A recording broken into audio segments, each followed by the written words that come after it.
শহর থেকে প্রায় ১৩০ কিলোমিটার দূরে পাহাড় আর জঙ্গলে ঘেরা একটা ছোট্ট গ্রাম মারেডুকুনা। দিনের বেলায় এই গ্রামটা ঠিক অন্য ১০টা গ্রামের মতোই হাসি আড্ডা আর মানুষের কোলাহলে মুখরিত থাকে, কিন্তু সূর্য ডুবে যেতেই যেন পুরো গ্রামের চেহারা পাল্টে যায়। নেমে আসে এক ভয়ানক নিস্তব্ধতা। লোকমুখে প্রচলিত আছে রাত নামলে গ্রামের পুরনো পোড়া হাসপাতালের ভেতরে নাকি ঘুরে বেড়ায় এক অতৃপ্ত ডক্টরের আত্মা।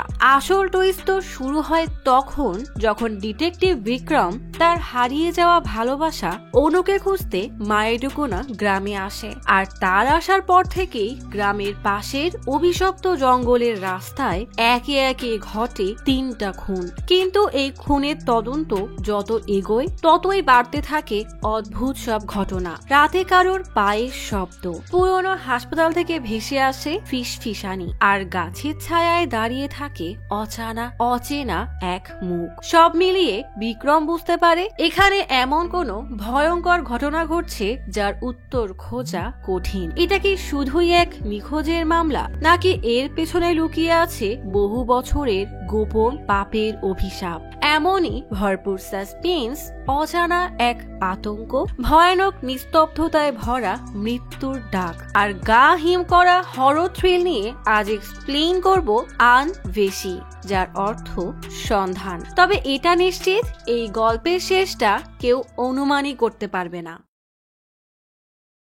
রাজমহেন্দ্রভরম থেকে ১৩০ কিলো দূরের নিম্ন পশ্চিমাঞ্চলের মারেডুকুনা নামের ছোট্ট একটা গ্রাম। গ্রামের রাস্তা থেকে হাঁটতে হাঁটতে সুরিকে তার চাচা বলে, তোর জন্য বাজার থেকে ফিরতে এত দেরি হয়ে গেল। সুরি বনের মধ্যে শর্টকাট রাস্তা দিয়ে যেতে গেলেই চাচা বলে, খবরদার, এ সময় ওই রাস্তায় গেলে মৃত্যু নিশ্চিত। সুরি বিরক্ত হয়ে আরেক পথের দিকে হাঁটতে হাঁটতে বলে, না জানি এই সমস্যা কবে শেষ হবে। গভীর রাতেই সেই অভিশপ্ত রাস্তা থেকে একটা কালো গাড়িকে দ্রুত গতিতে যেতে দেখা যায়। গাড়িতে বসা লোকটা তার বন্ধুকে কল দিয়ে বলে, কাজে ব্যস্ত থাকার কারণে কয়েক মাস গার্লফ্রেন্ডের মেসেজের উত্তর দিতে পারিনি, তাই সে রাগ করেছে, তাই তার রাগ ভাঙাতে তাকে সারপ্রাইজ দিতে যাচ্ছি বলেই কলটা কেটে দেয়। হঠাৎ সামনে তাকাতেই লাল শাড়ি পরা একটা মহিলা অবয়বকে রাস্তার মাঝে দাঁড়াতে দেখে ভয়ে গাড়ি ঘোরাতেই সোজা গিয়ে গাছের সাথে বাড়ি খায়। গাড়ি আর চলবে না বুঝে বিরক্ত হয়ে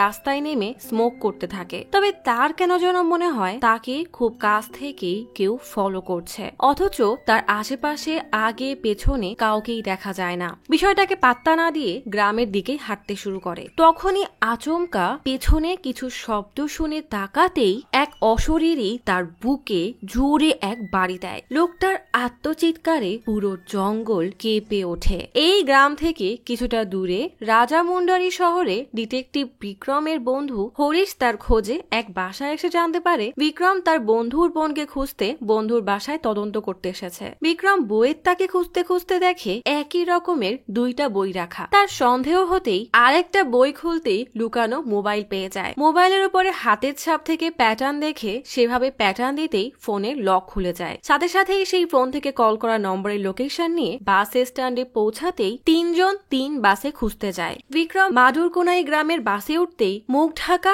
এক মেয়েকে দেখে তার সন্দেহ হয়, তাই মেয়েটার কাছে এসে তাকে মুখ খুলতে বলতেই যাবে, তখনই পেছনের এক বাচ্চা ওড়নায় জোরে টান দিতেই অপ্সরার মতো সুন্দরী এই মেয়েকে দেখে বিক্রম হা করে তাকিয়ে থাকে। তখনই হরিশ জানায় রাম তার বোনকে পেয়ে গেছে, কিন্তু বিক্রম তখনও মেয়েটাকে হা করে দেখছে। হরিশ বিক্রমকে কোন রকমের টেনে বাস থেকে নামিয়ে বলে, বন্ধুর বোনকে খুঁজতে গিয়ে তুই দেখি নিজের জন্যই মেয়ে খুঁজে নিয়েছিস। মাদুরকোনাই গ্রামে তখন পোস্টমর্টম ডক্টর ভয়ে কাঁপতে কাঁপতে ইন্সপেক্টর নাগেশ্বরকে জঙ্গলে পাওয়া সেই লোকের লাশের বিবরণ দিয়ে বলে, লোকটার বুকে কেউ এত জোরে আঘাত করেছে যে তার বুকের পাঁজরে 3টা হাড় ভেঙে গুঁড়ো গুঁড়ো হয়ে গেছে। আমার পুরো জীবনেও আমি এমন ভয়ানক কেস দেখিনি। নাগেশ্বর বের হতেই কনস্টেবল আমতা আমতা করে বলে, গ্রামবাসী বলেছে ওই জঙ্গলে নাকি ভূত আছে, এটা কি তাহলে সত্য নাকি? নাগেশ্বর রেগে থেকে কিছু না বলেই বের হলে অরুণ নামের এক সমাজকর্মী এসে বলে, যেদিন ওই হাসপাতালে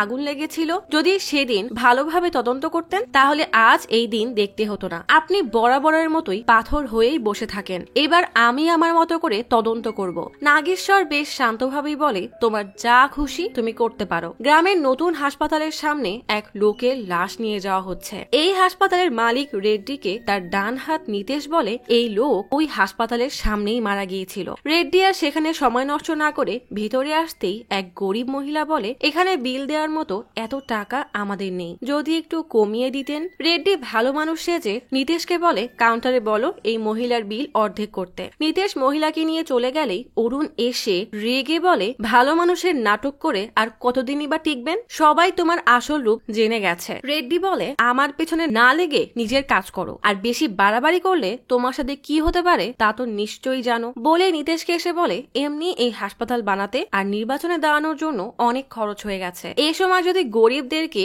বিনামূল্যে চিকিৎসা দেই তাহলে এবারও আমি চেয়ারম্যান হতে পারবো না। এইসব হয়েছে ওই শিবা সুব্রামানিয়ামের জন্য। নিতেশ বলে, যে মারা গেছে তাকে দোষ দিয়ে কি লাভ? রেড্ডি রেগে বলে, বেশি পাকনামি না করে ডক্টরদেরকে বলো রোগীদের থেকে ডাবল টাকা কামাতে, কারণ টাকা ছাড়া ইলেকশনে জেতা যায় না। বিক্রম যখন সেই বাসের সুন্দরী চিন্তায় মগ্ন তখনই হঠাৎ ব্যাংকে মেয়েটাকে দেখে দৌড়ে তার কাছে এসে বলে, আমাকে চিনতে পেরেছো? সেদিন যে বাসে দেখা হলো, তা তুমি এখানে কি করছো? মেয়েটা বলে, নতুন অ্যাকাউন্ট খুলতে এসেছি, একজন গ্রান্টারের সাইন লাগবে। কথা শেষ করার আগেই বিক্রম ফর্মটা নিয়ে তাতে সাইন করেই জিজ্ঞেস করে, আমার সাথে এক কাপ কফি খাবে? অনু ইতস্তত করে না বলতেই হরিশ এসে রেগে বিক্রমকে বলে, তুই কি পাগল নাকি? চেনা নেই জানা নেই অপরিচিত এক মেয়ের ফর্মে গ্যারান্টারে সাইন করে দিয়েছিস। ও যদি এখন লোন নিয়ে পালায় তখন তোর কি হবে? অনু এবার বিরক্ত হয়ে কফির জন্য যেতে রাজি হয়ে যায়। প্রথম ডেটে এসেই বিক্রম অনুকে জানিয়ে দেয় যে সেদিন তাকে বাসে দেখার পর থেকেই সে অনুকে কোনোভাবেই ভুলতে পারছে না। এখন তো মনে হচ্ছে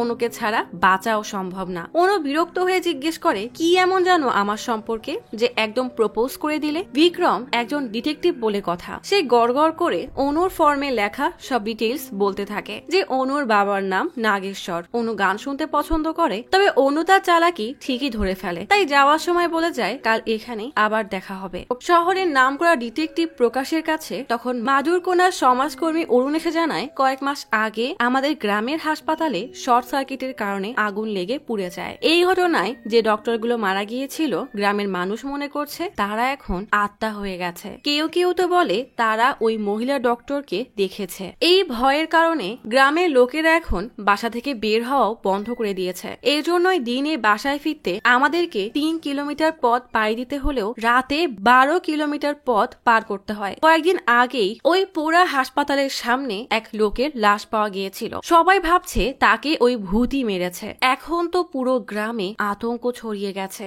আমি নানাভাবে বোঝালেও তারা বুঝতে পারছে না। এমনকি পুলিশও ওই ভূতের গুজবকে সত্যি মনে করে বসে আছে। আসলে আমার গ্রামের সবাই তেমন একটা শিক্ষিত না, তাই তারা সহজেই সব বিশ্বাস করে নেয়। তাই আমি চাই এই ঘটনার তদন্ত করে আপনি আসল সত্য খুঁজে বের করে গ্রামবাসীর এই অন্ধবিশ্বাস দূর করেন, যেন তারা আগের মতোই সুখে শান্তিতে থাকতে পারে। পরের দিন অনুর কথা মতো বিক্রম তার জন্য ক্যাফেতে অপেক্ষা করতে থাকে, কিন্তু অনুর কোনো খোঁজই নেই। তখনই এক ওয়েটার এসে বিক্রমকে অনুর দেওয়া চিঠিটা দিয়ে যায়। চিঠিতে অনু লিখেছে, অনু নামের মানে হলো আমি সব সময় তোমার পাশেই থাকবো। এখন আমাকে আজীবনের জন্য পেতে হলে তোমার আমাকে খুঁজে বের করতে হবে। যদি তুমি আমাকে খুঁজে পাও তখনই তোমাকে জানাবো আমার মনে তোমার জন্য কি আছে। বিক্রম ডিটেকটিভ বলে কথা, সে এবার নেমে পড়ে অনুকে খোঁজার চ্যালেঞ্জে। প্রথম দিন অনুকে মাইডুকোনার বাসে দেখেছিল, তাই সেও সেই বাসেই উঠে পড়ে। হরিশ জানায় তার এক মামা মাদুরকোনা গ্রামেই থাকে, তাই সে ওখানে যাবে না, কারণ গেলেই মামা তাকে কাউকে ধরে বিয়ে করিয়ে দিবে। কিন্তু বিক্রম তাকে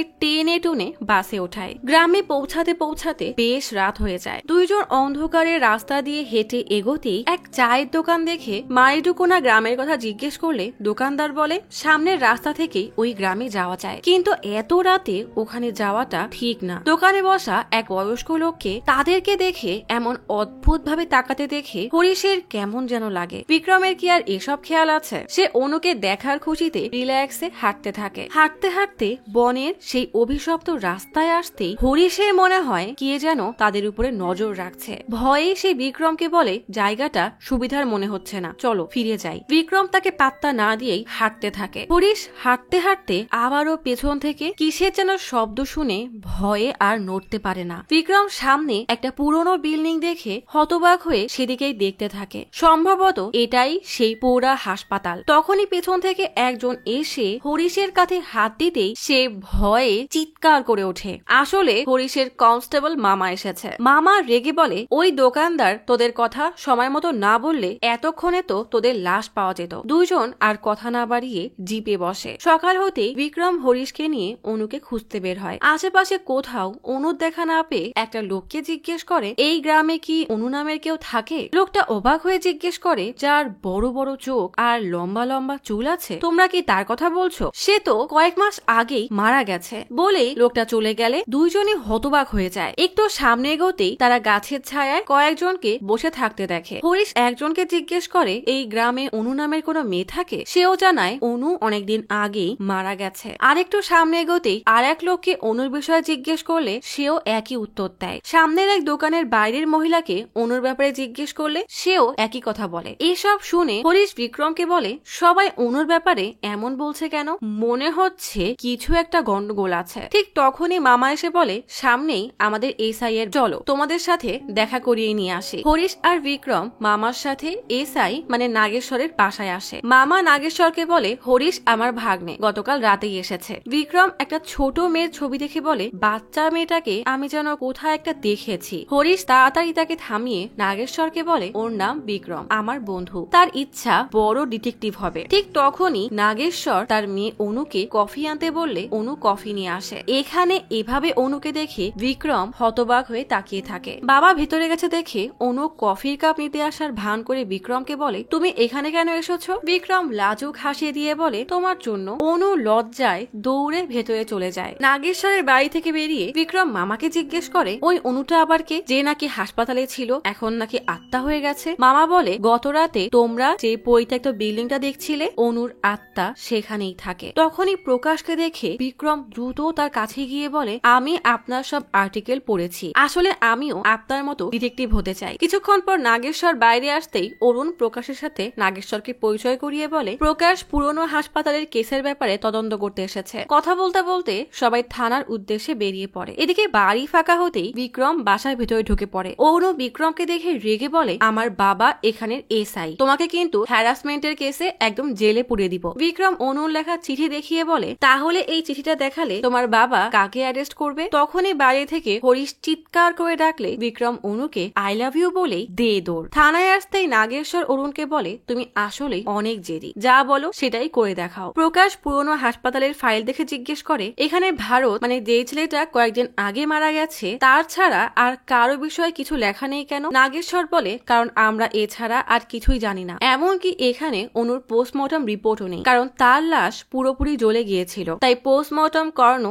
সম্ভব হয়নি। প্রকাশ জিজ্ঞেস করে, তাহলে অনুর আত্মা যে ভারতকে মেরেছে সেটা কি আপনি নিজের চোখে দেখেছেন? নাগেশ্বর বিরক্ত হয়ে বলে, গ্রামের মানুষ দেখেছে, অনেকেই অনুর আত্মাকে ওই হাসপাতালের বাইরে আসতে দেখেছে, আমার কথা মেনে নেন আর এই তদন্ত এখানেই বন্ধ করেন। প্রকাশ মুচকি হাসি দিয়ে বের হলেও অরুণ যাওয়ার সময় নাগেশ্বরের দিকে রেগে তাকায়। রেড্ডিকে তার হাসপাতালের ডক্টর জানায়, সবাই বলা বলি করছে যে আমরা পেশেন্টদের থেকে অনেক টাকা চার্জ করি, তাই পেশেন্টরা আর এখানে আসতে চাচ্ছে না। রেড্ডি রেগে বলে, অসুস্থ হলে এমনি এমনি আসবে, না এসে আর যাবেই বা কোথায়? তখনই নিতেশ হাঁপাতে হাঁপাতে এসে বলে, অরুণ হাসপাতালের কেসের তদন্তের জন্য একজন ডিটেকটিভ এনেছে। রেড্ডি রেগে বলে, শুধুমাত্র সামনে নির্বাচন তাই এখনো চুপ আছি, মনে হচ্ছে এই অরুণ আমাকে চেয়ারম্যান হতে দিবে না। অরুণ তখন গ্রামের যাত্রাপালা বসার আগেই সবার সাথে হাসপাতালের কেসের ব্যাপারে কথা বলতে এসে জানায়, ভূতের সমস্যা সমাধান করতে প্রকাশ ওই কেসের তদন্তে এসেছে। প্রকাশ তখন চারপাশের ছবি তোলায় ব্যস্ত। এদিকে বিক্রম ও ভিড়ের মধ্যে অনুকে দেখে পেছন থেকে ডাকতেই অনু রেগে বলে, তুমি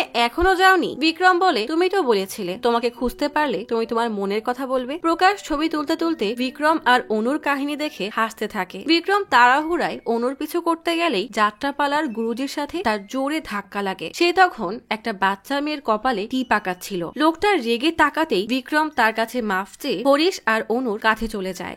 সকালে প্রকাশ ব্রিজের উপরে অরুণের জন্য অপেক্ষা করতে থাকে। বিক্রম তখন সেই রাস্তা দিয়ে যাওয়ার সময় প্রকাশকে দেখলে প্রকাশ বিক্রমকে জিজ্ঞেস করে, তুমি কি অরুণকে কোথাও দেখেছো? গতকাল তো আমার সাথেই ছিল, এখন তার তার ফোনও বন্ধ। তোমার কি এই গ্রাম আর এই গ্রামের মানুষ সম্পর্কে কোনো ধারণা আছে? বিক্রম বলে, না, আসলে আমিও কয়েকদিন আগেই এখানে এসেছি, তাই তেমন কিছুই জানি না। প্রকাশ জিজ্ঞেস করে, তুমি নিশ্চয়ই ওই এসআই এর মেয়ের প্রেমে পড়েছো? ঠিক তখনই প্রকাশের ফোনে একটা কল আসে। কল রিসিভ করতেই অপর পাশ থেকে কিছু একটা শুনতেই সে হন্যে হয়ে ছুটতে শুরু করে। বিক্রমও পিছু পিছু যেতেই দেখে পুরনো হাসপাতালের বাইরে ভিড় জমে আছে। প্রকাশ ভিড় ঠেলে সামনে এগোতেই দেখে অরুণের লাশ পড়ে আছে। অরুণের এক বন্ধু তার লাশের পাশে বসে কান্না করছে। প্রকাশ দ্রুত অরুণের লাশের ছবি তুলে নেয়। এরপর ভালো করে লাশ চেক করে বিক্রমকে বলে, অরুণের বুকের উপরে অনেক জোরে আঘাত করার কারণে সে মারা গেছে। কিন্তু এত রাতে অরুণ এই হাসপাতালে কি করতে এসেছিল? তখনই নাগেশ্বর সেখানে এসে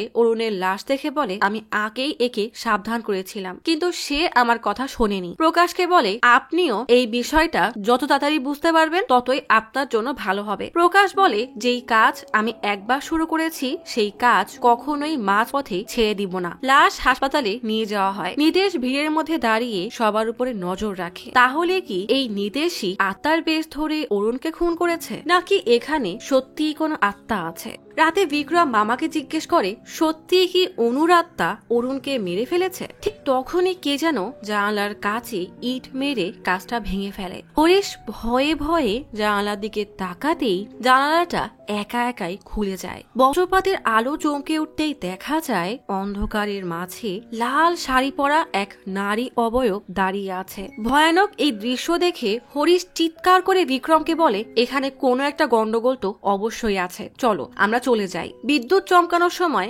জানালার বাইরে আমি কাউকে দেখেছি। বিক্রম তাকিয়ে দেখে সেখানে কেউ নেই। জানালার কাছে গিয়ে রেগে চিৎকার করে বলে, সাহস থাকলে ভেতরে আসো। ঠিক তখনই জোরে জোরে দরজা ধাক্কানোর আওয়াজ আসতে থাকে। সাথে সাথেই তিনজন ভয়ে কেঁপে ওঠে। কেউই দরজা খুলতে না চাইলে বিক্রম বলে, আগে আমরা গিয়ে দরজা খুলে তারপর তো দেখবো। ঠিক তখনই আবারও জোরে জোরে দরজা ধাক্কানোর আওয়াজ আসলে তিনজন ভয়ে জড়সড় হয়ে যায়। জানালাটা আচমকাই বন্ধ হয়ে যায়। তিনজন ভয়ে দরজার দিকে এগোতে থাকে। বিক্রম সাহস নিয়ে দরজা খুলতেই দেখে অনু বৃষ্টিতে ভিজে পড়ে দাঁড়িয়ে আছে। অনু কান্না করতে করতে বলে, বাবার হার্ট অ্যাটাক হয়েছে। বিক্রম অনুর সাথে ছুটে তার বাড়িতে এসে নাগেশ্বরকে গাড়িতে উঠিয়ে হাসপাতালের উদ্দেশ্যে বেরিয়ে পড়ে।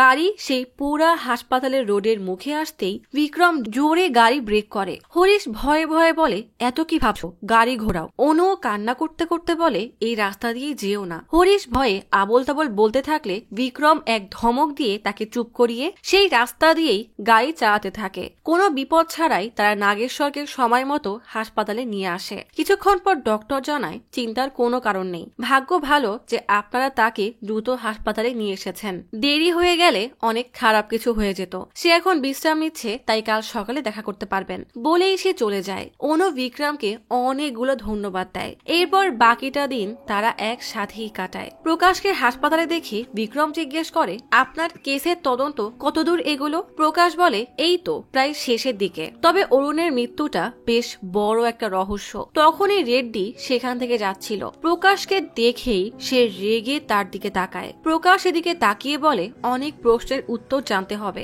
অরুণ কেন মারা গেল, আর আগেও বা যারা মারা গেছে তাদের মৃত্যুই বা কেন হলো? বিক্রম অবাক হয়ে জিজ্ঞেস করে, এর আগেও এখানে কেউ মারা গেছে? প্রকাশ বলে, হ্যাঁ, তাও আবার একই জায়গায় একই সময়ে এবং একই আত্মার কারণে। বিক্রম জিজ্ঞেস করে, আপনার কি সত্যিই মনে হয় আত্মা বলতে আসলেই কিছু আছে? প্রকাশ বলে, তুমি বরং তোমার ভালোবাসার অনুকে নিয়ে ভাবো। এই কেস সলভ হলেই আমি নাগেশ্বরের সাথে তোমাদের ব্যাপারে কথা বলবো। কিছুক্ষণ পর নাগেশ্বরকে হাসপাতাল থেকে ডিসচার্জ করলে বিক্রম অনুকে আর তাকে গাড়িতে উঠিয়ে অনুর হাতে গাড়ির চাবি দিয়ে বলে, তোমার বাবার খেয়াল রেখো। প্রকাশ হাসপাতাল থেকে বের হতেই যাবে, তখনই নিতেশ তার পথ আটকে বলে, তোমার নাম প্রকাশ তাই না? প্রকাশ হ্যাঁ বলতেই নিতেশ প্রকাশকে রেড্ডির কেবিনে নিয়ে আসে। রেড্ডি জিজ্ঞেস করে, তুমি সেদিন আমাকে তদন্তের জন্য কল করেছিলে নাকি আমার সময় নষ্ট করছিলে? আসলে আমি ইংলিশ অত ভালো বুঝি না। প্রকাশ বলে, আমি গ্রামের সবার থেকে শুনলাম আপনার সাথে অরুণের প্রায় ঝগড়া হতো। রেড্ডি বলে, আমাদের মধ্যে শুধু এটাই তফাৎ ছিল যে আমরা দুইজন দুই রকম ভাবে মানুষের সেবা করতাম। প্রকাশ বলে, কিন্তু আপনার আসল উদ্দেশ্য উদ্দেশ্য ছিল জেলা পরিষদের চেয়ারম্যান হওয়া। তাহলে অরুণের মৃত্যুর কারণটা কি হতে পারে? নিতেশ বলে এসব ওই আত্মার কারণেই হয়েছে। প্রকাশ জিজ্ঞেস করে আপনি কি ভারতকে চিনতেন যে অরুণের আগে মারা গিয়েছিল? আমার মনে হয় না এখানে আপনার ইশারা ছাড়া কোনো কিছু হয়। রেড্ডি বলে কেউ আমারই গ্রামে এসে হিরো হওয়ার চেষ্টা করলে আমার একটুও ভালো লাগে না। প্রকাশ বিপদের আশঙ্কা বুঝতে পেরে বের হতে গেলেই রেড্ডি বলে নিজের ইচ্ছা মতো আসবে আবার ইচ্ছা মতো যাবে, তা হবে না। বলেই নিতেশকে প্রকাশের সাথে যেতে বলে। বিক্রম তখন নার্সের সাথে কথা বলছিল। তখনই প্রকাশকে বেশ হন্তদন্ত করে হাসপাতাল থেকে বের হতে দেখে। কিছুক্ষণ পর নিতেশকেও বেশ রেগে প্রকাশের পিছু করতে দেখলে তার বেশ সন্দেহ হয়। বিক্রম দৌড়ে হাসপাতালের বাইরে আসতে দেখে প্রকাশ বাইক নিয়ে চলে গেছে। নিতেশও তাকে ফলো করার জন্য বাইকে উঠেছে। বিক্রমও দ্রুত তাদেরকে ফলো করতে থাকে। হঠাৎই সামনে তাকিয়ে দেখে সামনে নিতেশ আর প্রকাশ, কারোর বাইকই দেখা যাচ্ছে না। তখনই নিতেশের বাইক দেখে তার পিছু পিছু জঙ্গলের ভেতরে যেতে গেলেই দূর থেকে প্রকাশের চিৎকার ভেসে আসে। বিক্রম ছুটে সেই পরিত্যক্ত হাসপাতালের কাছে যেতেই দেখে প্রকাশের নিথর দেহ পড়ে আছে। নিজের এত পছন্দের ব্যক্তিত্বর এমন মৃত্যু দেখে বিক্রম কান্নায় ভেঙে পড়ে। ঠিক তখনই পেছন থেকে নূপুরের আওয়াজ ভেসে আসে। পরনে লাল শাড়ি আর নূপুর পায়ে এক নারী অবয়ব হাসপাতালের দিকে ধীর পায়ে এগোতে থাকে। বিক্রম ভয়ে ভয়ে মেয়েটার দিকে আর চোখে তাকাতেই সে আচমকাই আগুনের ফুলকি হয়ে হাসপাতালের সাইনবোর্ডে আগুন ধরিয়ে দেয়, যেখানে লেখা অনুর হাসপাতাল। তাহলে কি সত্যি সত্যি অনুর অতৃপ্ত আত্মা সবাইকে মারছে? কিন্তু প্রশ্ন হলো কেন? পরের দিন সকালে বিক্রম বাইক চালাতে চালাতে প্রকাশের কথাগুলো ভাবতে থাকে। নাগেশ্বরের বাসায় আসতেই অনু দৌড়ে সে তাকে জড়িয়ে ধরে বলে, জানো সারা রাত তুমি বাসায় আসনি বলে আমি কত চিন্তায় ছিলাম। কি হয়েছে তোমার? হরিশ বলে ওর চেহারা দেখে মনে হচ্ছে ও ভয়ানক কিছু দেখে ফেলেছে। বিক্রম এবার রেগে হরিশকে কষে এক থাপ্পড় মারে। তখনই নাগেশ্বর ডাকলে সবাই তার কাছে যায়। বিক্রম নাগেশ্বরকে জানায় ডিটেকটিভ প্রকাশ মারা গেছে। নাগেশ্বর বলে সেও আমার কথা শুনলো না, সেও ওই হাসপাতালের বাইরেই মারা গেল। বিক্রম সন্দেহ চোখে তাকিয়ে বলে আমি তো বলিনি যে সে ওই হাসপাতালের বাইরেই মারা গেছে। ওই পুড়ে যাওয়া হাসপাতালটা এখনো ওখানে কেন আছে? আর প্রকাশ ছাড়াও বাকি সবার মারা যাওয়ার আসল কারণ কি? আর ওই হাসপাতালের নামই বা কেন অনু হাসপাতাল রাখা হয়েছিল? নাগেশ্বর বলে এই হাসপাতালটা শিবা চালু করেছিল। সে এখানেই জন্মেছিল আর এখানেই বড় হয়েছিল। তার একমাত্র মেয়ের নাম ছিল অনু, যে মেডিকেল থেকে পড়াশোনা করে ডক্টর হয়েছিল। গল্প চলে আসে হাসপাতালের আগুনের ঘটনার আগে শিবার বাড়িতে। হাসপাতালে যাওয়ার জন্য অনু তৈরি হয়ে নিচে নামতেই শিবা বলে সরকার জিও স্কিম শুরু করেছে, তোমার সব বন্ধুরা স্ট্রাইক করছে। অনু বলে অনেক বড় এক ঝামেলা চলছে। সরকার নিয়ম বানিয়েছে যারা জিও পাস করেছে সেসব জুনিয়র ডক্টরদেরকে কমপক্ষে 2 বছর গ্রামের হাসপাতালেই কাজ করতে হবে। এই জন্যই সবাই স্ট্রাইক করছে। শিবা বলে আমি কয়েকদিন ধরে ভাবছি তোমাকে কিছু প্রশ্ন করব। দেখো আমার তো বয়স হয়ে যাচ্ছে, তাই আমি আমার গ্রামের মানুষদের জন্য কিছু একটা করতে চাই। অনু বেশ অবাক হয়ে জিজ্ঞেস করে তুমি তোমার গ্রামকে এতটা ভালোবাসো কেন? শিবা বলে এটাকে ভালোবাসা নয়, এটাকে বলে দায়িত্ব। কথায় আছে সুস্বাস্থ্যই আসল সম্পদ। তাই আমি গ্রামের সবাইকে অনু হাসপাতাল উপহার দিতে চাই। অনু খুশি হয়ে বলে আমার সত্যি তোমার উপরে অনেক গর্ব হচ্ছে। এরপরেই বাবা আর মেয়ে গ্রামে এসে তাদের হাসপাতাল বানানোর কাজ শুরু করে দেয়। সরল সোজা অনু খুব তাড়াতাড়ি গ্রামের মানুষদের সাথে মিশে যায়। একদিন রেড্ডি অনু আর শিবাকে দুপুরে খাওয়ার জন্য তার বাড়িতে দাওয়াত দিলে অনু রেড্ডিকে ধন্যবাদ দিয়ে বলে আপনার কারণেই আমরা হাসপাতালটা বানানোর পারমিশন পেয়েছি। রেড্ডির স্ত্রী টিটকারি করে বলে উনি তো হাসপাতাল বানিয়েছে টাকা ইনকাম করার জন্য, আর তোমরা হাসপাতাল বানাচ্ছ মানুষের সেবা করার জন্য, তাহলে পারমিশন না দিয়ে উপায় আছে বলো? রেড্ডি শিবাকে বলে সবাই ছেলে মেয়েদেরকে ডক্টরি পড়িয়ে বিদেশে পাঠিয়ে দেয়, আর তোমার মেয়ে এই গ্রামে এসে ফ্রিতে মানুষের চিকিৎসা করবে, এটা তো কল্পনাই করা যায় না। রেড্ডি অনুকে বলে তোমার মা চিকিৎসার অভাবে আমাদেরকে ছেড়ে চলে গিয়েছিল, তখন গ্রামের অবস্থা যেমন ছিল এখনো তেমনই আছে। বলেই একটা ফাইল দিয়ে বলে এখানে ওই হাসপাতালের সব কাগজ আছে। এরপর গ্রামের সবার সহযোগিতায় হাসপাতাল বানানোর কাজ শেষ হয়। গ্রামের সবাই চিকিৎসার জন্য ওই হাসপাতালে আসতে শুরু করে। অনুও সাধারণ মানুষদেরকে ফ্রিতে সেবা করতে পেরে অনেক খুশি। এরপর একদিন আচমকাই হাসপাতালে শর্ট সার্কিট হয় আর পুরো হাসপাতালে আগুন ধরে যায়। গ্রামের মানুষ আগুন নেভাতে ছুটে আসে, কিন্তু সেদিন অনুর জীবনের সাথে সাথে গ্রামের মানুষের মুখের হাসিও নিভে গিয়েছিল। এরপর একদিন 3 মাতাল বন্ধু হাসপাতালের পাশ দিয়ে যাচ্ছিল। তখনই তারা একটা মেয়েলি কণ্ঠের হাসির আওয়াজ পায়। 3 বন্ধু একটু এগিয়ে যেতেই দেখে পুরা হাসপাতালের ভেতর থেকেই সেই আওয়াজ আসছে। 3 জন ভয়ে সেখান থেকে পালিয়ে যায়। এরপর থেকে ডক্টর অনুরাত্মা ওই হাসপাতালের আশেপাশে ঘোরাফেরা করতে থাকে। এমনও শোনা যায় যে অনুরাত্মা সাধারণ মানুষকে তার শিকার বানাচ্ছে। সেখান থেকে বের হয়ে হরিশ বিক্রমকে জিজ্ঞেস করে, এত কি ভাবছো? বিক্রম বলে, অনুর আত্মা সবাইকে খুন করছে, এটা ঠিক বিশ্বাস হচ্ছে না। বিক্রম অনুকে জিজ্ঞেস করে, সত্যিই কি আত্মা বলতে কিছু আছে? নাগেশ্বর থানায় আসতেই প্রকাশের পোস্টমর্টম রিপোর্ট চেক করে বিক্রমকে জিজ্ঞেস করে, সেদিন রাতে তুমি কি দেখেছিলে? বিক্রম তাকে পুরো ঘটনা জানালে সব শুনে নাগেশ্বর জিজ্ঞেস করে, আত্মাকে কি যে কেউ দেখতে পায়? ঠিক তখনই রেড্ডি থানায় আসলে নাগেশ্বর রেড্ডির সাথে ক্যাবিনে গিয়ে কথা বলতে থাকে। সুযোগ বুঝে বিক্রম আর অনু হাসপাতালের ফাইলের কিছু গুরুত্বপূর্ণ কাগজের ছবি তুলে নেয়। রেড্ডি কথা শেষ করে বেরিয়েই যাবে, তখনই বিক্রমও কাজ শেষ করে বাইরে আসে। রেড্ডি বিক্রমকে দেখে বলে, মনে হচ্ছে তোমাকে যেন কোথাও একটা দেখেছি। বিক্রম বলে, ওই যে হাসপাতালে ডিটেকটিভ প্রকাশের সাথে দেখেছিলেন। রেড্ডি বলে, হ্যাঁ মনে পড়েছে, বলেই রেড্ডি চলে যায়। নাগেশ্বর বিক্রমকে বলে, আমি তোমাকে এজন্য ডেকেছি কারণ তুমি সেই রাতে ওই হাসপাতালে গিয়েছিলে। তুমি আমার জীবন বাঁচিয়েছো, তাই আমি তোমাকে সাবধান করছি, সময় থাকতে নিজেকে বাঁচিয়ে নাও। বিক্রম বাড়ি ফিরতেই অনু জিজ্ঞেস করে, তুমি বাবার সাথে আমাদের ব্যাপারে কবে কথা বলবে? বিক্রম বলে, আমি ভাবছি যে এই কেসে তদন্ত কোথা থেকে শুরু করব। অনু অবাক হয়ে বলে, তুমি এখনো ওই হাসপাতাল নিয়েই পড়ে আছো? বিক্রম বলে, রাস্তায় যদি কারোর অ্যাক্সিডেন্ট হয়ে যায়, সেটা আমার পরিচিত হোক বা না হোক, মানবতা তো এটাই বলে যে তাকে হাসপাতালে পৌঁছে বাঁচাতে হবে। প্রকাশের জন্য হলেও আমাকে ওই পুরা হাসপাতালের রহস্যের সমাধান করতেই হবে। অনু রেগে বলে, তার মানে আমার কথার কোনো দাম নেই? বলে সে রেগে সেখান থেকে চলে যায়। বিক্রম হরিশকে বলে, এই পর্যন্ত 3 জন মারা গেছে, আমরা জানিও না যে প্রথম লোকটা কে ছিল।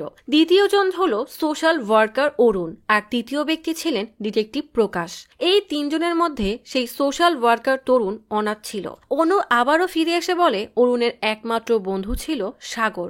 আমার মনে হয় তোমাদের তার সাথে দেখা করা উচিত। বিক্রম তখনই সাগরের বাড়ি যায়। সাগরের সামনে অরুণের নাম নিতেই সাগর কান্নায় ভেঙে পড়ে। বিক্রম সাগরকে সান্ত্বনা দিয়ে জিজ্ঞেস করে, অরুণ তোমার সবচেয়ে ভালো বন্ধু ছিল, তাই না? সাগর কান্না করতে করতে হ্যাঁ বললে বিক্রম জিজ্ঞেস করে, অরুণ আর রেড্ডির মধ্যে কখনো কোনো ঝগড়া হয়েছিল? সাগর বলে, ওদের মধ্যে যার যার মতবাদ নিয়ে বিবাদ ছিল, মানে রেড্ডি রাজনীতিতে রাজ করতে চাইতো আর অরুণ গ্রামের সমস্যাগুলোকে শেষ করে শান্তিতে বাস করতে চাইতো। বিক্রম বলে, তার মানে ওরা দুজন শত্রু ছিল? তা তুমি কি অনু হাসপাতালের ব্যাপারে কিছু জানো? সাগর বলে, একসময় মানুষের জীবন বাঁচানো সেই হাসপাতাল আজ মানুষের জীবন নিচ্ছে। সত্যি বলতে গেলে ডক্টর অনু অনেক ভালো ছিল। বিক্রম সাগর থেকে বিদায় নিয়ে হরিশকে নিয়ে সোজা রেড্ডির বাড়ি চলে আসে। রেড্ডি তখন ইলেকশনের প্রচারণায় ব্যস্ত। বিক্রম রেড্ডিকে বলে, আপনার সাথে কিছু কথা আছে। রেড্ডি ইশারা করতেই সবাই সেখান থেকে চলে যায়। বিক্রম বলে, অনু হাসপাতাল আপনার বন্ধু শিবা শুরু করেছিল, আমি তার ব্যাপারে জানতে চাই। রেড্ডি বলে, শিবা হাসপাতাল চালু করার পর তার মেয়ে ওখানকার ডক্টর ছিল। অ্যাক্সিডেন্টের কারণে সেই হাসপাতাল পুড়ে যায়, সব মানুষ মারা যায়। বিক্রম বলে, এর পরে অনুরাত্মা হাসপাতালের কাছে যাওয়া লোকদেরকে মারতে শুরু করে, তাই তো? তা অরুণের মৃত্যুর কারণ কি? রেড্ডি বলে, অরুণ আর ডিটেকটিভ প্রকাশ মারা গেছে কারণ তারা অযথাই ওই ব্যাপারে নাক গলাচ্ছিল। তোমারও এখন নিজের জানের বাজি রাখা উচিত না। বিক্রম রেড্ডির ইশারা ঠিকই বুঝতে পারে, তাই যাওয়ার আগে বলে, মানুষ হয়ে মানুষের মতো আচরণ করাটাই সবচেয়ে ভালো। নিদেশ তার দিকে তেড়ে যেতে গেলে রেড্ডি তাকে আটকে বলে, আমি রাজনীতিতে একবার জিতে নেই, এরপর এক কোপে সবার খেল খতম করে দিব। পরের দিন সকালে অনু বিক্রমকে নিয়ে পণ্ডিতের আশ্রমে আসে। অনু মন্ত্রপুত রক্ষাকবচ হিসাবে বিক্রমের হাতে একটা সুতা বেঁধে বলে, এটা তোমার সুরক্ষার জন্য। বাইকে করে ফেরার পথে অনু একজন মহিলাকে দেখে বিক্রমকে বাইক থামাতে বলে। অনু সেই মহিলার কাছে গিয়ে জিজ্ঞেস করে, মেরি এখন কেমন আছে? মেরি আসলে এই মহিলার মেয়ে, যে অনুর হাসপাতালে নার্সের কাজ করত। মেরির মা বলে, আমি আজও জানি না ওই হাসপাতালটা কিভাবে পুড়ে গেল, আর আমাদের আমাদের মেয়ে এক রাতের মধ্যে কিভাবে গায়েব হয়ে গেল, আর যদি সে বেঁচে থাকে তাহলে আমাদের সাথে যোগাযোগ করছে না কেন? বিক্রম জিজ্ঞেস করে মেরি ছাড়া অন্য কেউ কি ওই হাসপাতালে কাজ করত? অনু বলে হ্যাঁ, ওয়ার্ড বয় ভেনু। হরিশ বিক্রমকে নিয়ে রেড্ডির হাসপাতালে এসে ওয়ার্ড বয় ভেনুকে দেখে তার কলার চেপে ধরে টেনে একটা কেবিনে নিয়ে আসে। বিক্রম জিজ্ঞেস করে তুমি এই হাসপাতালে কবে থেকে কাজ করছো? ভেনু বলে আমি এখানে কয়েকদিন আগেই জয়েন করেছি, আর এর আগে অনু হাসপাতালে কাজ করতাম। বিক্রম জিজ্ঞেস করে তুমি মেরির ব্যাপারে কি জানো? ভেনু বলে হাসপাতালে আগুন লাগার পর থেকেই তো মেরি নিখোঁজ। বিক্রম জিজ্ঞেস করে মেরি বা অনুর কোনো কথায় তোমার কাছে কোনো কিছু অদ্ভুত লেগেছিল? বিশেষ করে সেদিন আগুন লাগার আগে ওই হাসপাতালের ব্যাপারে আমি সব জানতে চাই। ভেনু বলে মেরির ব্যাপারে তো এমন কিছুই নেই, কিন্তু ডক্টর অনু রোজ রাতে ঘন্টার পর ঘন্টা কারো সাথে ফোনে কথা বলতো। তার ডিউটি শেষ হওয়ার পর রুমে গিয়ে কথা বলতো। আমি মাঝে মাঝে ওখানে দুজন মহিলার হাসির আওয়াজ পেতাম। প্রথমে ভাবতাম ফোনে কথা বলছে, একদিন দেখি তার ফোন বাইরে চার্জে আর সে ভেতরে কারোর সাথে কথা বলছে, তবে কার সাথে কথা বলতো তা জানি না। বিক্রম জিজ্ঞেস করে তাহলে কি অনু মেয়ের সাথে কথা বলতো? ভেনু বলে মেয়ে তখন বাইরে থাকতো, আমি তখনও ওই হাসির আওয়াজ পেতাম। বিক্রম জিজ্ঞেস করে যখন হাসপাতালে আগুন লাগলো তখন মেরি কোথায় ছিল? ভেনু বলে হাসপাতালের ভেতরেই ছিল। বিক্রম চলে যেতে গেলে ভেনু বলে যখন হাসপাতালে আগুন লাগে তখন আমি চেয়ারম্যান আর তার 3 জন লোককে ওই হাসপাতাল থেকে বের হতে দেখেছিলাম। বিক্রম জিজ্ঞেস করে তুমি কি এর আগে ওদেরকে কখনো দেখেছো? ভেনু বলে না, তবে ওদেরকে রেড্ডি স্যারের ডান হাত নিদেশের সাথে কথা বলতে দেখেছি। বাড়ি ফিরেই বিক্রম কেসের সাথে জড়িত সবার ছবি বোর্ডে আটকে বেশ গভীর ভাবে চিন্তা করতে থাকে। হরিশ আসতেই বিক্রম বলে একটা ভালো পরিবার গ্রামে একটা ভালো উদ্দেশ্য নিয়ে এসে মানুষদেরকে সাহায্য করছিল, কিন্তু তাদেরকে তাদেরই হাসপাতালে জ্বালিয়ে মারা হয়েছে, আর এখন বলা হচ্ছে ডক্টরের আত্মা 3 জনকে মেরে ফেলেছে। আমরা জানি না আসল সত্যটা কি, কিন্তু এর পেছনে নিশ্চয়ই কোনো কারণ আছে। নাগেশ্বরের মতে হাসপাতালে আগুন শর্ট সার্কিটের কারণে লেগেছিল, কিন্তু ভেনু যা বললো তাতে মনে হচ্ছে আগুন কেউ ইচ্ছা করেই লাগিয়েছিল। হরিশ জিজ্ঞেস করে ওই লাশটা কার, যেটা অনু হাসপাতালের কাছে পাওয়া গিয়েছিল? বিক্রম বলে তার নাম ভারত, সে ডক্টর অনুর বয়ফ্রেন্ড ছিল। ভেনু বলেছে তারা 2 জন ফোনে অনেকক্ষণ ধরে কথা বলছিল। আমার মনে হয় ভারত এখানে অনুর সাথে দেখা করতে এসেছিল। তুমি কি অনুর ব্যাপারে খোঁজ নিয়েছিলে? হরিশ বলে সে তো অনাথ, চেয়ারম্যান মানে রেড্ডি তাকে পেলে পুষে বড় করেছে। এই বোর্ডে বাকি যাদের নাম লাগানো আছে এরা সবাই সাসপেক্ট, এমনকি এসআই নাগেশ্বরও সন্দেহের বাইরে নেই। রাতে বিক্রম প্রকাশের বাড়িতে কেসের ব্যাপারে ক্লু খুঁজতে আসে। প্রকাশের টেবিলে ঘড়ি আর কিছু ডিটেকটিভের বই রাখা। টেবিলের ড্রয়ার খুলতেই অনেকগুলো ছবি দেখতে পায়। একটা মেয়ের ছবি দেখে বিক্রমের বেশ খটকা লাগে। সে মনে মনে ভাবে অনুমতি ছাড়া প্রকাশ কেন এই মেয়েটার এতগুলো ছবি তুলেছে। এরপর সে আরেকটা ড্রয়ারে তার নাম লেখা একটা খাম পায়। খাম খুলতেই তার আর অনুর ছবি দেখে বিক্রমের বেশ ভালোই লাগে। হঠাৎ বিক্রমের মনে হয় কেউ যেন তার উপর নজর রাখছে। সে রুমের বাইরে আসতেই মুখে গামছা বাঁধা একজন লোক বিক্রমকে ধাক্কা মেরে সেখান থেকে পালিয়ে যায়। বিক্রমও তার পিছু করে। জঙ্গলের মাঝে দৌড়াতে দৌড়াতে বিক্রম অবশেষে লোকটাকে ধরতে পারে। ধস্তাধস্তির এক পর্যায়ে লোকটার মুখের কাপড় খুলে গেলে বিক্রম দেখে এটা আর কেউ নয় বরং নিতেশ। অনেক মারপিটের পর বিক্রম নিতেশকে একটা গাছের সাথে বেঁধে গলায় ধারালো কাঠের টুকরো ধরে বলে হাসপাতালে আগুন তুমিই লাগিয়েছিলে তাই না? সত্যি বলে দাও, না হলে তোমার জান নিয়ে নিব। নিতেশ উপায় না পেয়ে সব সত্য বলতে থাকে। একদিন হাসপাতালে রেড্ডি শিবার সাথে দেখা করতে যায়। শিবা রেড্ডিকে বোঝানোর চেষ্টা করলে পাশ থেকে নিতেশ ধমক দিলে চিৎকার চেঁচামেচি শুনে অনু সেখানে এসে কি হয়েছে জিজ্ঞেস করলে রেড্ডি বলে সমস্যাটা হলো তোমাদের এই হাসপাতাল। আমি তোমার বাবাকে কত বুঝিয়েছি যেন সে এই হাসপাতাল বন্ধ করে দেয়, কিন্তু সে বলছে এটা নাকি তার স্বপ্ন। এমন ফালতু কথা আমাকে শোনাচ্ছে। অনু অবাক হয়ে বলে আপনি এসব কি বলছেন? এই হাসপাতাল খোলার ব্যাপারে আপনি তো আমাদেরকে সাহায্য করেছিলেন। রেড্ডি বলে তখন আমি এত সব ভাবিনি। শিবা বলে আমি তো এখানে নিজের গ্রামের মানুষের ভালো করতে এসেছি। রেড্ডি বলে কিন্তু এতে তো আমার মতো অনেকেরই বিপদ হচ্ছে। তোমার ফ্রিতে চিকিৎসা করার রোগ কোত্থেকে হলো? তুমি ফ্রিতে চিকিৎসা দেওয়াতে আমাদের হাসপাতালে ক্ষতি হচ্ছে, এটা বুঝতে পারছো? নিতেশ বলে নির্বাচনের সময় কাছে এসেছে, তার খরচ সম্পর্কে তোমাদের কোনো ধারণাও নেই। অনু রেগে বলে আমরা এখন তাহলে কি করতে পারি? নিতেশ বলে আজই এই হাসপাতাল খালি করে দাও। অনু রেগে বলে এমনটা কখনোই হবে না, আমরা মরে গেলেও না। শিবাও একই কথা বললে রেড্ডি যাওয়ার আগে রাগী কণ্ঠে বলে এই সময়টা আমার কাছে অনেক দামি, এর দাম তো তোমাদেরকে দিতেই হবে। নিতেশ বলে সেদিন রাতে রেড্ডির কথায় আমরা হাসপাতালে আগুন লাগিয়ে দেই। সবাই ভাবে শর্ট সার্কিটের কারণে আগুন লেগেছে। কয়েকদিন পর আমরা হাসপাতালের আত্মা থাকার গুজব ছড়িয়ে দেয়। বিক্রম বলে অনুর আত্মার নাম করে তাহলে কি তোমরাই এই খুনগুলো করছো তাই না? নিতেশ বলে সত্যি বলছি,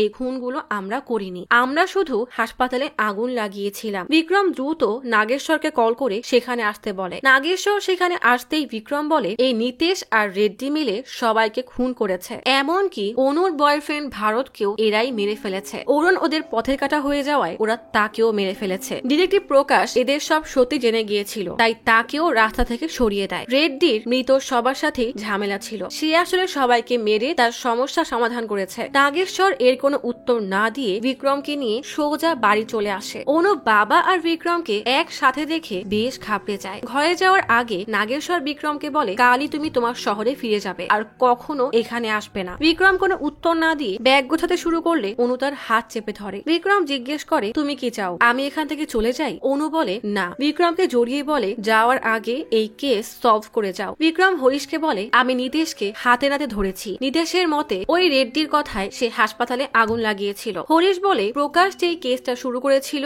সেই কেস তোমাকেই সলভ করতে হবে। বিক্রম ঘড়ির দিকে তাকিয়ে বলে আমার কাছে আর 8 ঘন্টা সময় আছে, তাই যা করার এই 8 ঘন্টার মধ্যেই করতে হবে। মাঝরাতে বিক্রম টর্চ লাইট হাতে অনু হাসপাতালের বাইরে দাঁড়িয়ে চারপাশটা ভালো করে দেখে হাসপাতালের দিকে এগিয়ে যায়। হাসপাতালের ভেতরে প্রায় সবকিছুই পুড়ে গেছে। ধীরে ধীরে অনুর কেবিনে যেতেই সেখানে অনুর একটা ছবি দেখে। এরপরে স্টোর রুমের দরজার কাছে আসে। জং ধরা দরজাটা অনেক জোরে ধাক্কা মারতেই বিক্রমের হাতে সে সুতায় লেগে তার হাত থেকে টর্চ লাইটটা পড়ে যায়। বিক্রমও তাল সামলাতে না পেরে সিঁড়ি থেকে সোজা নিচে পড়ে যায়। পরের দিন সকালে নাগেশ্বর খবর পেতে দ্রুত হাসপাতালে আসে। অনু আর হরিশকে এভাবে বসে থাকতে দেখে নাগেশ্বর বলে আমার ওকে ফিরে যাওয়ার কথাটা বলাই উচিত হয়নি। ঠিক তখনই বিক্রমকে আসতে দেখে নাগেশ্বর হতবাক হয়ে যায়। বিক্রমের কাছে এসে বলে তুমি ঠিক আছো তো? আমি তোমাকে ফিরে যেতে বলেছিলাম আর তুমি মাঝরাতে ওই হাসপাতালে চলে গেলে। বিক্রম নাগেশ্বরকে টেনে একটা কেবিনে নিয়ে আসে। বেডে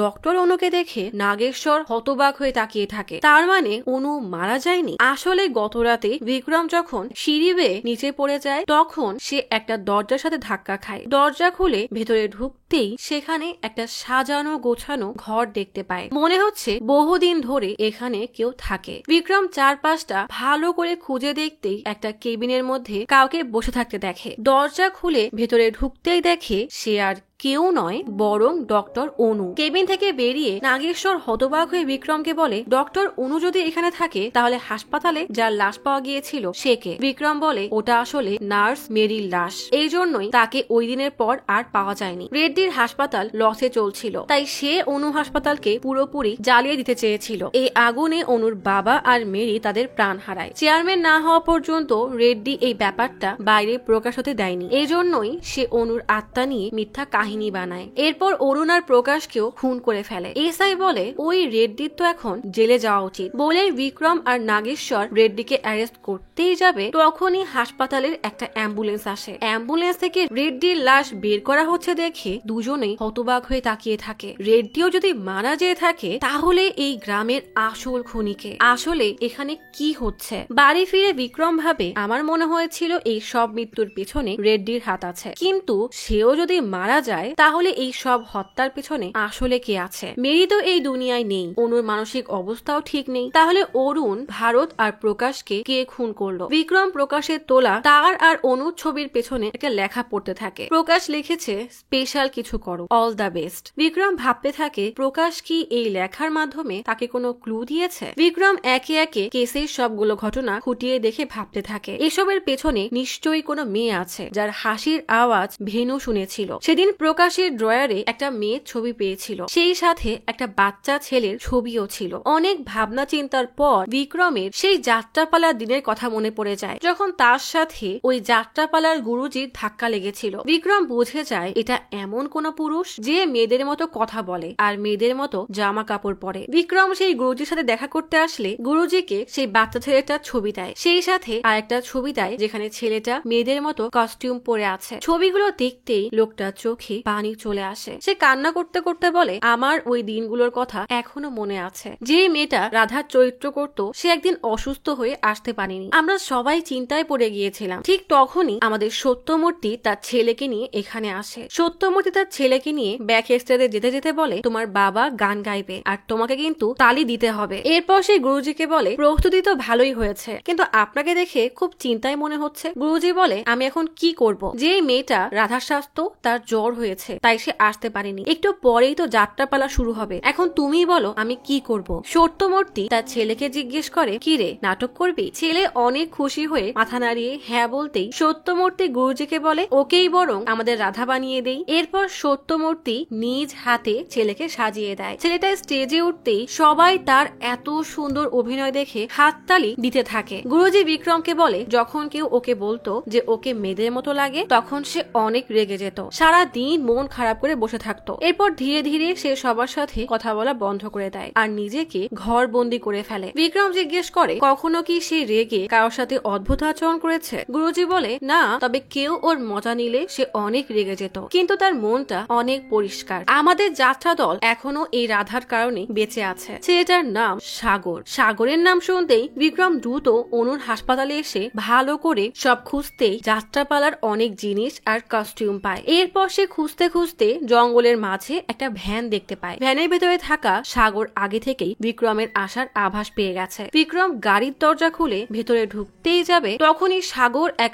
লাথি মেরে বিক্রমকে দূরে ঠেলে ফেলে দেয়। বিক্রম সাগরকে দেখে ভূত দেখার মতো চমকে যায়, কারণ সে কল্পনাও করেনি অরুণের এত কাছের বন্ধু হয়েও সে এসব কাজ করতে পারে। সাগর বলে, আমি অনুকে এখানে লুকিয়ে রেখেছিলাম, কারণ আমি জানতাম তুই ওকে খুঁজতে ওখানে যাবি, কিন্তু তুই ওকে এখান থেকেও নিয়ে গেলি। কোথায় আছে আমার অনু? বলেই সে প্রচন্ড রেগে বিক্রমকে মারতে থাকে। বিক্রম জিজ্ঞেস করে, তুমি এসব কেন করছো? সাগর কান্নার ভান ধরে বলে, ছোটবেলা থেকে সবাই আমাকে নিয়ে মজা করত, কখনো কেউ আমাকে সেই চরিত্র করতেই দেয়নি যেটা আমি করতে চাইতাম। আমি সেই সব অপমানের বদলা এখন নিব। বলেই সে বিক্রমকে মারতে থাকে। সাগর বলে, একদিন আমাকে অনেক বাজেভাবে অপমান করা হয়েছিল। সাগর একদিন বিয়ের জন্য পার্টি দেখতে গিয়েছিল। পার্টির মামা মজা করে বলে, এই সাগর তো সারা দিন মেয়ে সেজে যাত্রায় অভিনয় করে বেড়ায়, তাহলে কি আমরা একটা মেয়ের সাথে আর একটা মেয়ের বিয়ে দিব নাকি? অপমানের কারণে সাগরের সারা শরীরে আগুন জ্বলে ওঠে। সাগর বিক্রমকে বলে, আমি নাটক ছাড়তে পারতাম না, কারণ ওটা ছিল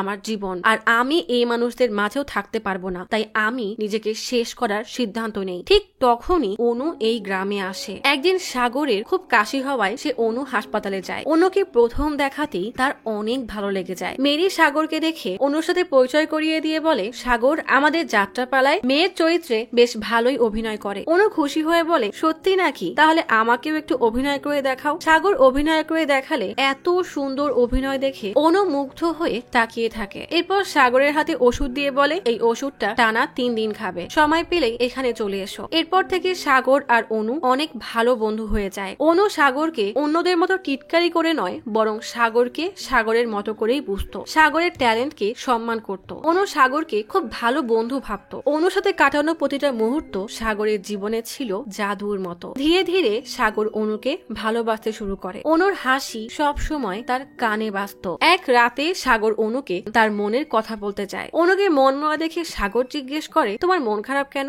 অনু বলে, আমার কিছু ভালো লাগছে না। সাগর হেসে বলে, আমি জানি তোমার মন কিভাবে ঠিক করতে হয়। বলেই সে অনুর সামনে নাচতে থাকে। অনু হেসে বলে, তোমার সাথে যেই থাকবে না কেন সে অনেক সুখে থাকবে। সাগর বলে, অন্য কেউ কেন? তুমি আর আমি কি একসাথে থাকতে পারি না? অনু রেগে সাগরকে ধাক্কা মেরে বলে, তুমি এসব কি বলছো? সাগর বলে, আমার কথা বোঝার চেষ্টা করো। শিবা এসব শুনে রেগে সাগরকে মারতে থাকে। সাগর অনুরোধ করে বলে, আপনার মেয়ের সাথে আমার বিয়ে হলে সে অনেক সুখী হবে। শিবা তারপরও সাগরকে মারতে থাকলে সাগর শিবাকে ধাক্কা মেরে ফেলে দেয়। মেরি এগিয়ে এসে শিবাকে উঠাতে গেলেই সাগর মেরিকে জোরে এক ধাক্কা মারে। তাল সামলাতে না পেরে পড়ে গেলে মেরির মাথা ফেটে সেখানে অজ্ঞান হয়ে পড়ে যায়। সাগর বারবার অনুর কাছে এসবের জন্য ক্ষমা চায়। এরপরও উপায় না পেয়ে শিবার কাছে গিয়ে বলে, আমি ভেবেছিলাম অন্তত আপনি আমার ট্যালেন্টের মূল্য দিবেন, কিন্তু আপনিও আমাকে অপমান করলেন। ঠিক তখনই সাগর দেখে হাসপাতালে আগুন ধরাতে কেউ আসছে। সাগর অনুর বাবা আর মেরিকে জ্বালিয়ে দিতে চেয়েছিল, কারণ তারা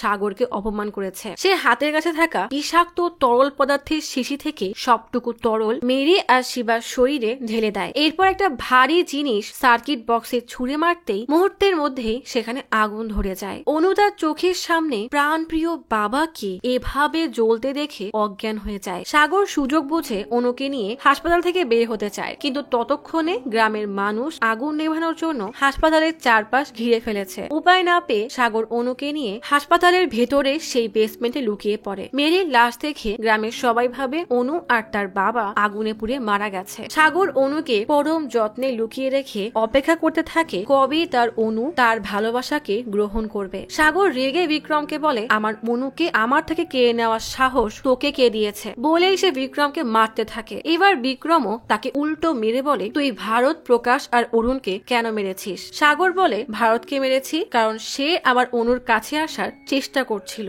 অরুণকে মেরেছি কারণ সে আমার সব সত্য জেনে গিয়েছিল, আর প্রকাশকে মেরেছি কারণ সে আমার অতীত নিয়ে ঘাটাঘাটি করছিল। বিক্রম জিজ্ঞেস করে, তাহলে তুমি রেড্ডিকে কেন মারলে? সাগর বলে, যে আমার ভালোবাসার মানুষকে মারতে চেয়েছে তাকে আমি কিভাবে ছাড়বো? বলেই সাগর বিক্রমকে ধাক্কা মেরে ফেলে দেয়। তার মানে এই সাগর একটা মানুষ রূপী পশুতে পরিণত হয়ে গেছে, এই জন্যই কাউকে মারতে তার হাত কাঁপে না। সাগর গাড়ি থেকে তার বড় গদা বের করে বিক্রমকে বলে, যেদিন আমি তোমাকে অনুর ব্যাপারে খোঁজ করতে দেখেছিলাম সেদিনই আমার তোমাকে মেরে ফেলা উচিত ছিল। সাগর বিক্রমকে মারতে মারতে জিজ্ঞেস করে, বল আমার অনু কোথায়? বিক্রম এবার সাগরকে ধাক্কা মেরে সরাতেই সাগরের হাতে থাকা সেই ভারী অস্ত্রটা উল্টা তারই বুকে ঢুকে যায়, আর সে সেখানেই মারা যায়। ফাইনালি এত কিছুর পর গ্রামে আবারও আগের মতো শান্তি ফিরে আসে। অনু আবারও তার হাসপাতাল চালু করে ফ্রিতে মানুষের সেবা করতে থাকে। হরিশ আর বিক্রম অনুর সাথে দেখা করে হাসপাতাল থেকে বের হয়ে যায়। হরিশ বিক্রমকে বলে, তুমি এই গ্রামের মানুষকে বাঁচার নতুন পথ দেখিয়েছো,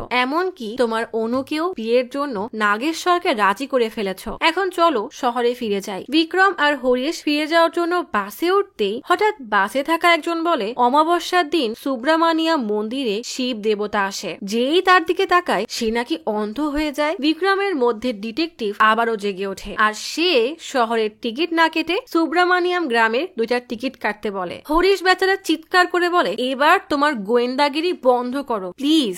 এই গোয়েন্দা আসলে পারেও বটে।